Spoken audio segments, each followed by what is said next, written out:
Which Florida Gators player is next up to break out this season?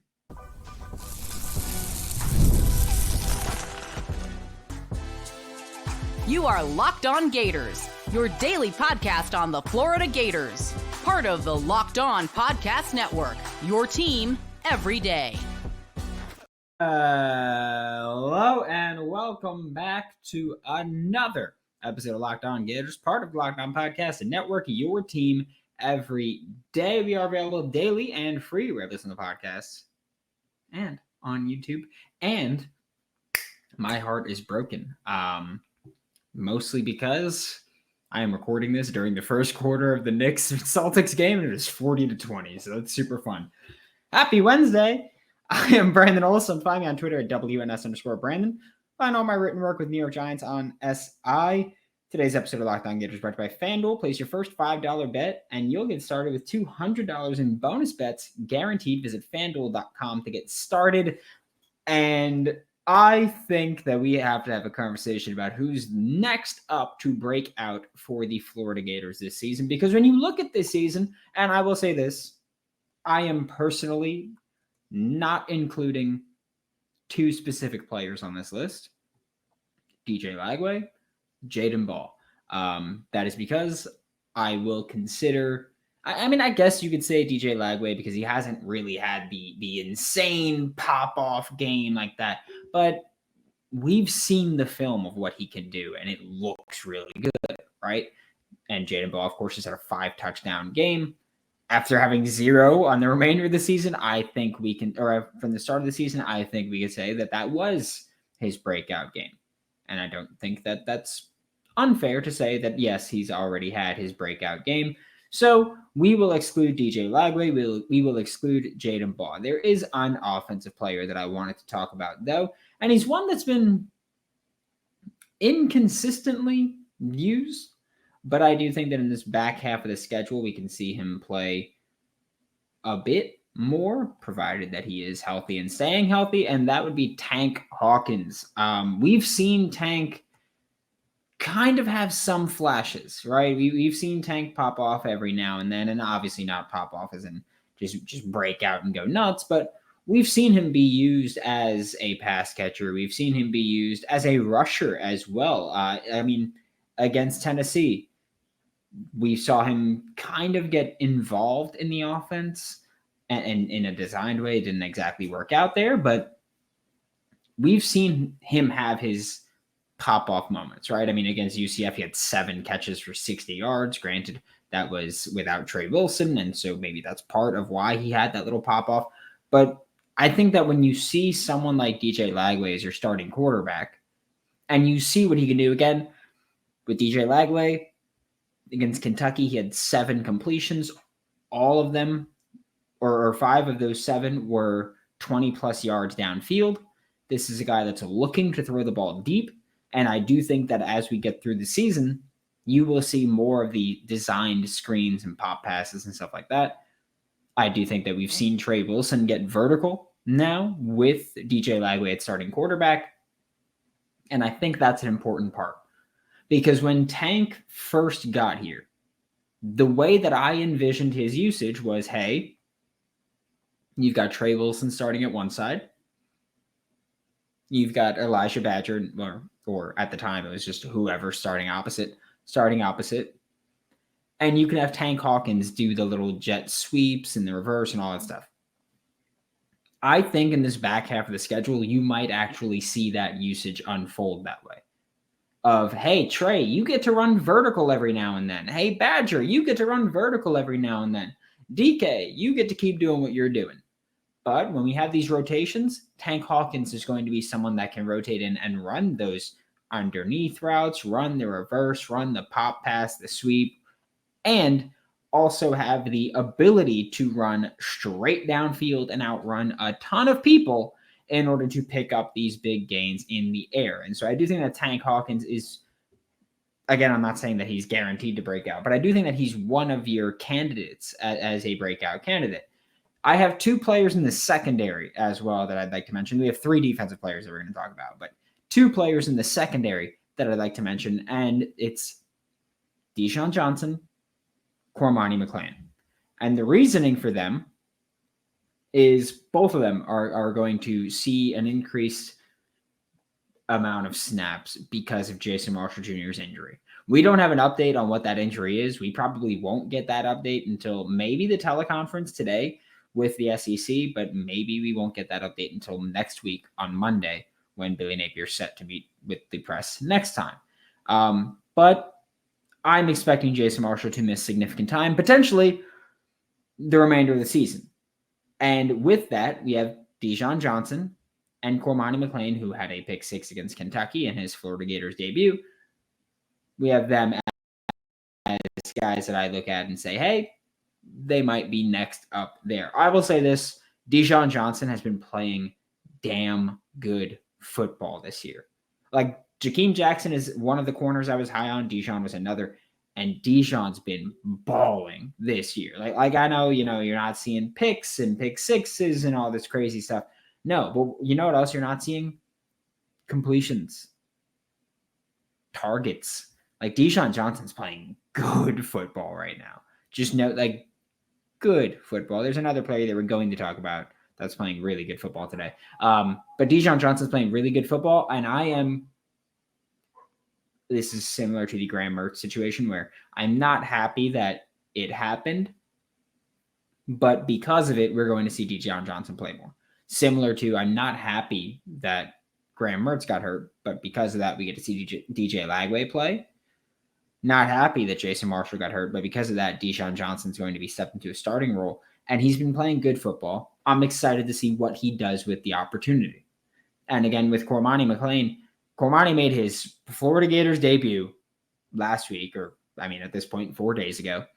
Made his Florida Gators debut, had a pick 6, had another pass breakup, looked really good in limited reps, in limited snaps, and just, again, balled out. I'm interested to see what role he has in the future for the remainder of the season, but with Jakeem Jackson banged up and not playing particularly well when he's been healthy, Devin Moore is inconsistently healthy. This year so far, he's been pretty good. He's been banged up here and there, but playing for the majority of games. Jason Marshall likely out. I'm really interested to see what we see from Cormani McClain for the remainder of the season. Because I do think that, hey, might be time to get him some considerable, consistent playing time. The last player that we're talking about defensively is Jaden Robinson. Because, I'll say this also. Jaden Robinson is someone that when he committed to Florida, I was like, oh man, this kid can be really good. Like, he's got all the physical skill set, all the physical tools. He didn't redshirt as a true freshman linebacker. That's impressive. He didn't play well last year, but he didn't redshirt, and to be able to get that playing time and contribute on special teams, love that. But this year, he's been balling. This year, Jaden Robinson has been playing like your second best linebacker. Okay? It's Pup Howard and Jaden Robinson and then Shamar James. I'm not saying that he's better, but he's playing better for sure this year. Like, Jaden Robinson's playing really good football, and he's someone that, don't forget, in high school, was a safety linebacker hybrid. Had 7 straight games with a defensive touchdown. And now is seemingly finally putting it together for the Florida Gators defense. But probably the most impressive thing is this dude does not miss tackles at all. Like he does not miss tackles for anything. He's got, on the year, 1 missed tackle in 178 snaps. Okay, that's how many Pup has, by the way. 1 missed tackle. Obviously, Pup has played considerably more. But Jaden Robinson does not miss tackles. I love the way he thumps. Because that's what he's doing. He's thumping in the run game.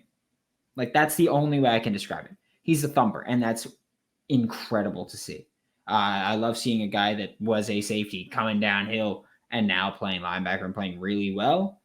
He needs to play more. I'm not saying bench Shamar at all. I'm just saying that rotation probably even out a little bit. Pup needs to play a lot.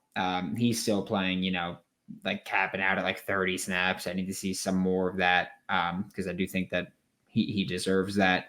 Shamar's playing 50, 60. Cut Shamar down to 40, 45, because one, you keep him healthy and have him fresher on the reps he's out there, but also you get Pup or Jaden Robinson more snaps, and that benefits your team right now because they're playing better than Shamar's playing right now. So I think that Jaden Robinson, you could argue, is already in the midst of his breakout, but he's playing really good football right now as well, similar to Dijon Johnson playing really good football right now for the youth. We are about to be joined by Hayden Hansen, another guy playing really good football right now, next on Locked On Gators. When you're hiring for your small business, you want to find quality professionals that are right for the role. That's why you have to check out LinkedIn Jobs. LinkedIn Jobs is the tools to help you find the right professionals for your team faster and for free. And LinkedIn isn't just another job board. LinkedIn helps you hire professionals that you can't find anywhere else, even those who aren't actively searching for a job, but might be open for the perfect role. In any given month, over 70% of LinkedIn users don't visit other leading job sites. I can tell you, I've never in my life visited another one a second time. I've looked at them and I'm like, you know what? There's no point. It's LinkedIn. So if you're not looking on LinkedIn, you're looking in the wrong place. You want to hire professionals like a professional on LinkedIn. Post your job for free at linkedin.com/lockedoncollege. That's linkedin.com/lockedoncollege to post your job for free. Terms and conditions apply. Joining me now for Locked On Gators is Hayden Hansen, Florida Gators starting tight end. And I'm going to lead with this question because I talked about it in the segment prior to you joining the show. We've seen quite a few guys break out this year. Who's one of the next young guys that we will see break out on this team? Yeah, I mean, I'll say the elephant in the room, DJ Lagway.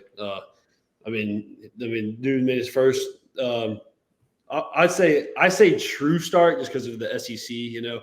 Sanford was Sanford, but he made his true SEC start, and he played lights out. I was proud of him. But I think there's also a lot of other young guys on both sides of the ball that are going to take a lot of strides forward, especially in the receiver room. Yeah, a lot of. I've been calling them speed demons since they got here. It's insane there. But you mentioned DJ Lagway's first career start. We've talked a lot about DJ Lagway, but more from a team perspective. How did that one feel? The first time Billy Napier's beaten Kentucky, ending a 3-game losing streak for the university versus Kentucky, the most points that a Billy Napier-led Florida Gators team has scored against an FBS opponent, SEC opponent, any of that. And let's just call it what it was, an absolute ass whooping. Just that's all it was. Just how did that one feel for you guys? Yeah, it felt great. That was a really good Kentucky defense too. And I think that, Napier said today that he feels like, we all feel like this team is starting to believe that we can play with anybody in the country if we show up and play like that. I know we didn't get the result we wanted against Tennessee, but those were two good defenses that we just moved the ball up and down the field. Only difference was we actually scored in the red zone against Kentucky. We couldn't figure it out against Tennessee. But, these past 2 weeks, we've shown that we can go toe-to-toe with the best of the defenses, move the ball up and down the field, and our defenses continue to play lights out. And I think there's a lot of fire catching right now. Yeah, that was just it was a ridiculous game to watch of just, first off, Jaden Ball is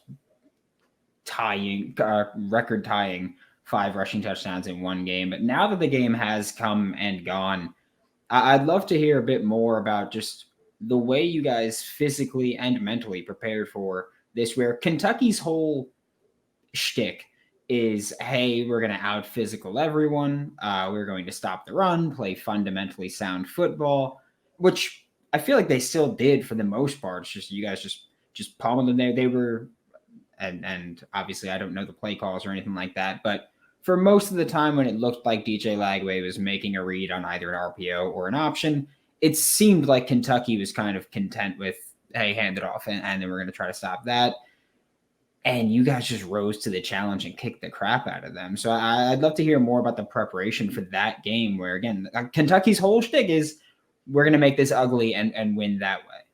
Yeah, going into the game, watching the film, their defensive philosophy is more of bend, don't break, we're going to give you these little 5, 3-yard, 6-yard gains. We're going to get you in there. We're going to get you in the red zone, and you're going to kick a field goal, and we're going to score. That's kind of their philosophy. So going into the game, Napier was like, hey, we got to be happy with these 3-yard, 5-yard gains. We got to get these chunks, get down to the end zone, and then score in the red zone, because that's their philosophy.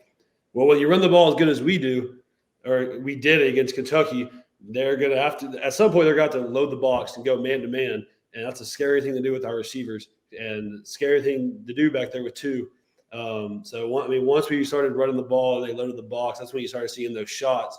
And then after those shots, when they pushed the defense back, that's when we started to run again. They just couldn't ever figure us out one way or the other. So, yeah, I'd imagine that it can't be fun for a defense to go, oh yeah, we only allowed 7 completions, but it was like 37.5 yards per completion. Can't be a fun situation to be in when you can have a quarterback that's just going to bomb on you like that. And I do have to ask also, what in the world changed for you guys? Because going into the year, I think a lot of people had, expectations of, hey, this is a good team, but a tough schedule, like good roster, really tough schedule. Miami game happened, and the Miami game was just ugly. Then you guys destroy Samford, as you should. Texas A&M game was ugly. Then you guys destroy Mississippi State, as you guys should. And then the first bye week happens, and you guys just came back looking exponentially better. Again, like you mentioned, even the loss to Tennessee. I know no moral victories, all that stuff, obviously, but you guys looked really good in that game against Tennessee, despite it being a loss, and that obviously Tennessee team who was number 8 when you guys played them and then just beat Alabama. Like, what happened during that first bye week that you guys just seemed to flip this switch to become what looked like they were going to be a really inconsistent team to now just playing damn good football through that 3-game stretch? Yeah, like I said, for the first bye week on this podcast, it started that bye week in the way we practiced, the way Napier set it up, in the environment where we split the team up into teams and compete and see who wins at the end of the week. And it kind of feel like it clicked to some guys' heads that, like, why don't we play like this during a game? Like, you play stress-free, you have fun, you try to win for your team. I feel like the first half of the season, just none of the either side of the ball was clicking. I feel like guys are kind of uptight, scared to make a mistake. And I feel like that bye week came at a perfect time, because you can only beat a dead horse for so long. And it's been a while since we had a legit break since the summer, so that bye week came, worked our ass off through that week, had the weekend off, came back and recouped, and went out on that 3-game stretch and dominated. And I just really think it came down to the practice environment, and that's really where the mentality switched, was that bye week practice. And I remember back when that first bye week happened, Graham Mertz was talking about how it felt like the beginning of fall camp again, that level of intensity and fun and competitiveness. Has that maintained throughout of just the general process of the practice where, I know bye week might be a little bit different, but has that maintained even during game weeks? Yeah, 100%. Yeah. Hey, NFL fans, you could start the season with a big return on FanDuel, America's #1 sportsbook. I told you I'm recording this during Knicks Celtics, and I'm going to go out on a limb and say it's not going well for me. So when you get a hunch in the middle of the game, you can check out the latest stats, view live play-by-play, and so much more on the same page where you place your bets. Sometimes you place a bet and you can watch the game in the FanDuel app. So you'll get started with $200 in bonus bets guaranteed when you place your first $5 bet. That's FanDuel.com. Okay. And now I have to ask the next question of, are you guys going to come back looking like Thanos and after the second bye week? Like, are we expecting another exponential jump here? Yeah, well, it was one of his big points was don't get complacent. He said that'll beat you faster than anybody on this schedule will. We're going to keep working. As good as we've played, there are still things we can fix and clean up. And we're ready to go out there and shock the world. Everyone's telling us how hard the schedule is, how impossible this back half is. And we're going to go out there and try to shock the world. Yeah, and on the topic of this back half of the schedule, the past 2 seasons have also featured really tough back halves of the schedule. In 2022, you guys went 2-3 in that time. last year, went 0-5 in that time. But I do think that part of it was, one, now having a second bye week obviously helps you better prepare for that. And two, this roster has so much more depth than the previous 2 years, at least in my opinion. Obviously, you're in the room, you know more about that than I would. But what kind of goes into this process right now of these past 2 seasons? This last stretch has been really tough. How do you make sure that that history doesn't repeat itself, essentially? Yeah, well, I mean, this is a completely different team, completely different mindset. I feel like last year, kind of down that stretch of that losing streak, by like third straight loss, I feel like some guys had checked out. I really don't think that will even like, obviously I don't think there will be a 3-game losing streak, but let's say the worst comes to worst and that happens. I don't see anybody like that checking out. This team's going to fight to the very end. And it's just a mentality thing that's different, and we're always going to go out swinging. And that's really just what it comes down to. Yeah. And I know that obviously Graham Mertz is not on the field playing anymore. But I'm curious about just his presence right now, because there have been multiple times we've talked about it where the leaders on offense that Billy Napier named himself were you, Jake Slaughter, Graham Mertz. So has that shifted, or has anybody stepped up in Graham's on-field absence as just being a pure leader, or is he still in there leading the locker room, leading everything, just obviously not able to physically play? Yeah, I mean, he's there all the time, 24/7 when we're up there. He shows face. It's good to see the leader of the team up there. So yeah, I mean, people still look at him as a leader. He still does his thing. But yeah, I mean, I feel like just the guys that were leaders with him have stepped up a little bit more to be more vocal. But I mean, Graham's everywhere with us. He's just not like directly on the field. And I think with the situation with DJ stepping up, it's really turned a lot of people on the offense into leaders, because we're all trying to elevate our game to help him out. It's his first year starting, toughest schedule in the nation. We know we have to do everything in our power to help him out. And I think that's really elevated other people's leadership abilities that didn't know they had. Yeah. And I figured with this second bye week, we'd open the door a little bit for the Locked On Gators insiders, listeners to send in some questions. And the first one we have is something that obviously multiple people have asked. It's something that we've talked about previously, but the narrative with this fan base is ever changing. So it's still a somewhat relevant ask here. What is the vibe in the locker room with regards to Billy Napier's job security, which, I mean, again, it seems like every day there's a completely different opinion from the fan base about what should happen with Billy Napier. Yeah, I mean, obviously you on social media and you don't really know, but I don't think there's any fear. I think if we go out here and win the majority of these games in the back half of the schedule, I think there's no doubt he's here to stay. I think we make a bowl game, he's here to stay. But obviously I don't have control over that. I don't really know, but I would say the vibes are we're all working as if he's going to be here next year. We're working that we're going to win out and make the college football playoffs, win the Natty, come back. So I don't really think that's a problem right now. Yeah, and I can tell you now, there's going to be some snarky ass in the comment, just like, oh, talk about college football playoff.